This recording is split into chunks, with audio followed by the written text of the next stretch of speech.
Okay, this is Kay from KCM. I'm sure you're looking at me and going, well, this probably isn't a whiskey video. And you'd be right. It's not a whiskey video. It is a Sunday Espresso, whatever I'm calling it, video. So I've got my portafilter packed, making my espresso. Today's episode, if you want to call it an episode, video, is special in a sense. I'd like to think it's special. I was excited about doing this, and then things got busy, so I didn't do it for a while.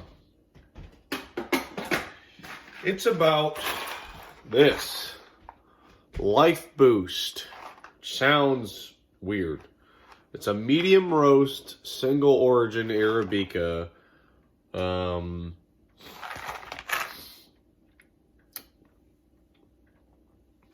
It's from Central America. I'll talk a little bit more about this, but anyway, the point of this video and the reason I was excited to do it is because this was listed as the, and I don't remember the website. You could probably find it, but there's an article that talks about the best coffee, or the best coffee bean for an espresso. Okay, I still got some coffee beans left. I've been drinking this for a little bit. I'm gonna make one right now and kind of talk a little bit about it with my noisy espresso machine. Anyway, so this is a pretty expensive bag of coffee beans, and when I say pretty expensive, I mean it's very expensive. It's not what I couldn't have ever seen myself spending whatever it is, $25-$30 on an espresso coffee bean. But you know, on the other hand, you know, when you kind of get into the coffee bean world and realize how many brands are out there, how many different companies are out there making stuff, it's amazing because there's just so many. It's like you'll never get through them all. So I really thought it was an interesting opportunity to say, okay, let's see how this really is. If this, you know, you always want to kind of like get that gauge of, okay, so I've had the average stuff, I've had the local stuff, what have you. Now let's try something different. Now I should say that Lifeboost does have an espresso blend, but that was not what was referenced in the article. So I didn't get the espresso blend. I got the medium roast coffee, and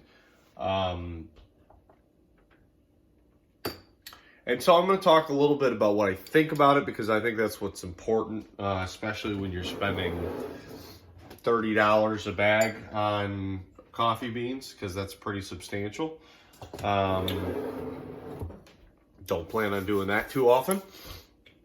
But that I want to talk a little bit about why this is purportedly such a great coffee. So Lifeboost is fair trade, it's organic, it's shade grown, it's grown in high elevation, it's single origin. So all of these elements are considered marks of quality, and I have no doubt that that's true. I won't go into all of it, but for example, so the fair trade stuff more talks about ethical practices and paying farmers good wages. So I'm all about that. I'll pay more money to have good treatment of workers out there, especially in areas like Central America. You know, shade grown. So supposedly shade growing your coffee plants is a slower process. It's a more expensive process, but what it grants you is a more full and flavorful coffee bean. So when you go down the list of all these things, and the other thing, single origin. single origin isn't necessarily, so from what I've read, it's not necessarily like a requirement for a good quality coffee bean, but it does suggest that you're not getting stuff that's kind of like parsed out from, hey, we got this really, really nice blend and 50% of it is the good stuff and 50% of it's from my backyard. So those are good things, okay? Now, the question at the end of the day is all of that amount to a $30 bag of coffee? And again, I have to reiterate, so one, I'm a moron when it comes to coffee, so don't take my opinion too seriously. And two, this is only with respect to espresso. There's no other way that I've tried this and no other way I plan on trying it. So take this for what it's worth.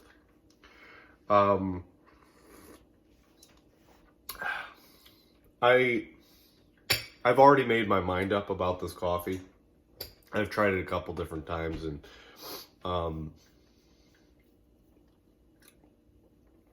I guess I'm not going to beat around the bush too much.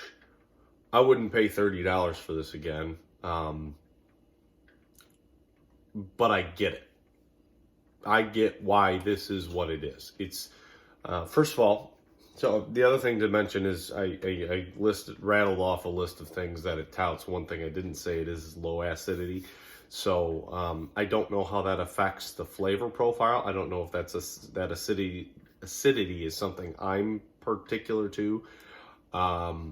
This is a dry, I imagine this like a dry wine. This is a very dry coffee. It's what I noticed right off the bat, and my wife noticed this as well as we started drinking this, is there is a kind of woody flavor to it. It's kind of,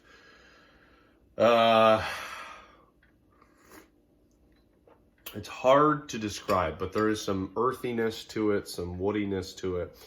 And it's not off-putting per se, but it also lacks some of the fruitiness and the depth that some of the other coffees I've tried have. And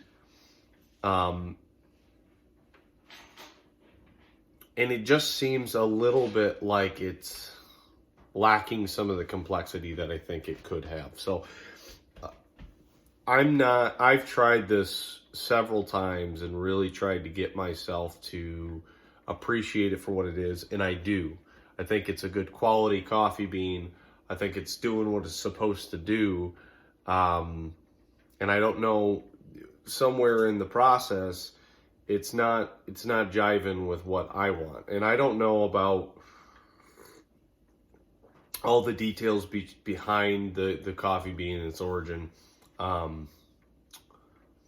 So again, would I drink this? Yes, I would drink this any day. It is high quality, and it might be something that I appreciate more later on. But I don't want to put too much emphasis there, because as somebody who's done a lot of whiskey tastings and tried hundreds of whiskeys, I can tell the difference between something where I go, okay, I know that's good, and I don't like it, and something that's like, I don't like it and it's not good. And this is a good quality bean. The flavor profile isn't doing it for me, and if I go back and think about it from a complexity standpoint,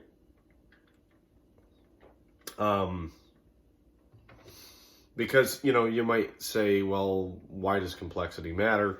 I look at it this way. If you want something that's enjoyable and tastes good, but you don't have to think about or don't want to think about, don't spend $30 on a bag of coffee. Don't spend $100 on a whiskey, because you can find good stuff without getting all that. So, yeah,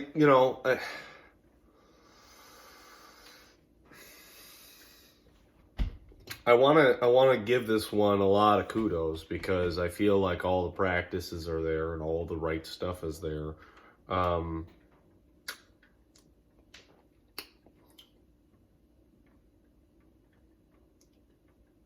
But to me, it's a little simplistic.